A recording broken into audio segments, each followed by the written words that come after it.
आज चारों तरफ अपराधियों का, माफिया का बोलबाला है। पूरे बिहार में किसी को न्याय नहीं मिल रहा है और अब तो नीतीश जी चला भी नहीं रहे बिहार। बाकी भारतीय जनता पार्टी बिहार को चला रही है। क्या लालू जी के राज में गरीबी नहीं था? नहीं, अब सवाल वो नहीं है गरीबी, लेकिन आप इतने 20 साल विकास के बाद इतनी गरीबी क्यों रहेगी? कहिएगा कि इस बार सरकार किसकी आनी चाहिए? सरकार बिल्कुल इंडिया गठबंधन की बनेगी। पिछले चुनाव में ही तय था, लेकिन अभी चुनाव आयोग ने खतरनाक फरमान जारी किया, जिससे पूरे बिहार में मतदाताओं का जो वोट डालने का अधिकार है, वो अधिकार आज खतरे में है। नमस्ते मीडिया, मैं राज पांड्या, आप लोग देख रहे हैं दैनिक सोच। हम भारत छोटी मोटी खबरों दिखाया करते हैं। हम लोग देखिए पटना के जगनपुरा नाम के गांव में आए हुए हैं। देखिए जगनपुरा में एक जो यात्रा का आता है, यात्रा भी चल रहा है, बदलो बिहार यात्रा जनसभा, जिसका एक नारा भी है, जन जन की है एक पुकार, बदलो सरकार बदलो बिहार। हमारे साथ जो है दीपांकर भट्टाचार्य सर जी जो हैं, ये मेल का ये जो नारा था बिहार बदलो बिहार सरकार, इस चीज का ये मेल महासचिव हैं और हम कुछ मुद्दे पे बात करेंगे। ये जो सरकार है सही है या नहीं है। इस बार की इलेक्शन नजदीक भी आ गया है, तो इस बार सरकार किनको बनाएंगे नहीं बनाएंगे, उस मुद्दे पे कुछ मुद्दे पे बात करेंगे। तो सबसे पहले सर आपको मेरे चैनल में स्वागत है, कैसे हैं? अच्छा सर बताइएगा, ये जो बिहार यात्रा सम्मेलन जो था, इस यात्रा पे क्या कुछ करिएगा? देखिए, पूरे बिहार में अभी चुनाव सामने है और पिछले 20 साल से इस सरकार को बिहार देख रहा है। शुरू में लोगों को अच्छा लगा, कई बार लोगों ने वोट भी किया, लेकिन 20 साल में अब बिहार ने तय कर लिया। 20 साल बहुत होता है।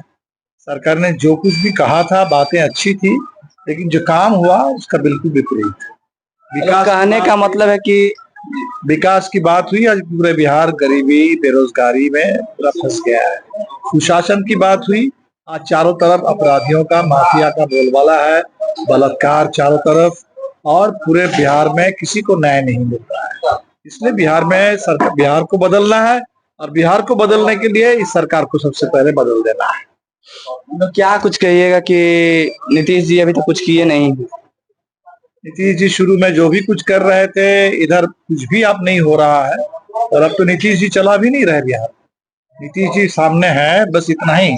बाकी भारतीय जनता पार्टी बिहार को चला रही है और भारतीय जनता पार्टी जैसे पूरे देश को बर्बाद कर रही है, वैसे बिहार को भी बर्बाद कर रही है। तो बिहार इस समय लोग बिल्कुल परेशान है। इतनी ज्यादा गरीबी, सबसे कम मजदूरी, बिहार से सबसे ज्यादा पलायन। क्या लालू जी के राज में गरीबी नहीं था? नहीं, अब सवाल वो नहीं है गरीबी, लेकिन आप इतने 20 साल विकास के बाद इतनी गरीबी क्यों रहेगी? इसलिए हम लोग पीछे की ओर नहीं देख रहे हैं, हमें आगे बढ़ना है।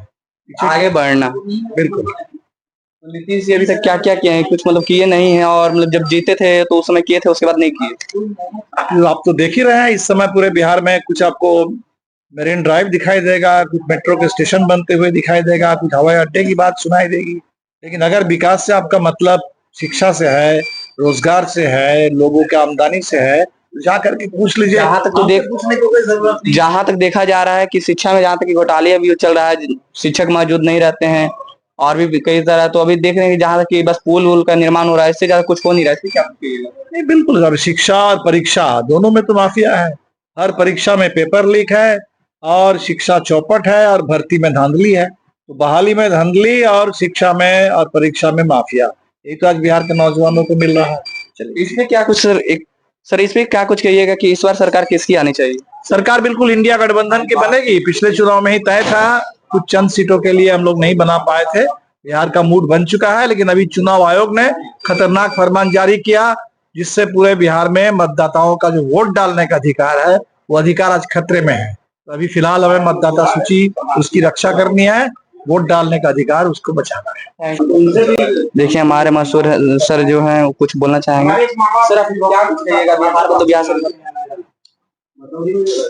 देखिए, बिहार में 5 साल जिस तरह से नीतीश कुमार और भाजपा की सरकार ने जनता को धोखा दिया, उनकी आंख में धूल झोंका, विकास के नाम पर लूट हुई और भ्रष्टाचार बढ़ गए, शिक्षा की दयनीय स्थिति है, महिला उत्पीड़न बढ़ा है और जो है सरेआम अपराध बढ़े हैं। पटना के सड़कों पर सरेआम गोलियां चलती है। इन तमाम सवालों का जवाब ढूंढने के लिए आपको अभी सरकार बदलनी है और इसी सरकार बदलने के साथ क्या कुछ कहिएगा इस बार सरकार किसकी आनी चाहिए? सरकार तो हमारी आ रही है, इंडिया गठबंधन की सरकार, क्योंकि पिछली बार ही चंद सीटों को कमी की वजह से सरकार नहीं आई थी। इस सरकार निश्चित रूप से सरकार आई थी।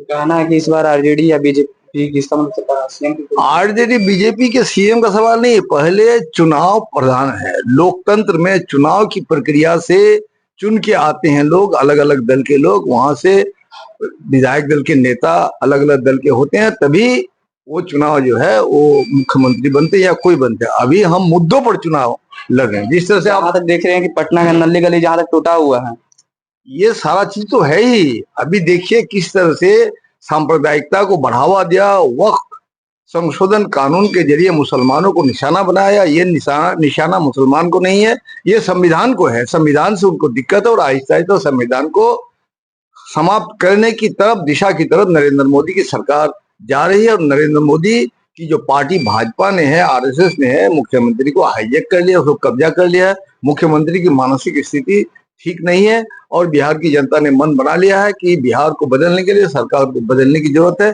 और सरकार बदलेगी। उसी में सरकार बदलने का यात्रा हम लोग। जहाँ तक कि देखा जा रहा है कि सीएम माननीय नीतीश कुमार जी जो हैं अब किए भी हैं, तो जहाँ तक कि देखा जा रहा है कि हाईवे पुल ये सब का निर्माण और शिक्षा पर, अरे कुछ हाईवे पुल निर्माण हुआ तो उसमें जो कुछ भड़बड़ा कर गिर गए, इनका जवाब कौन देगा?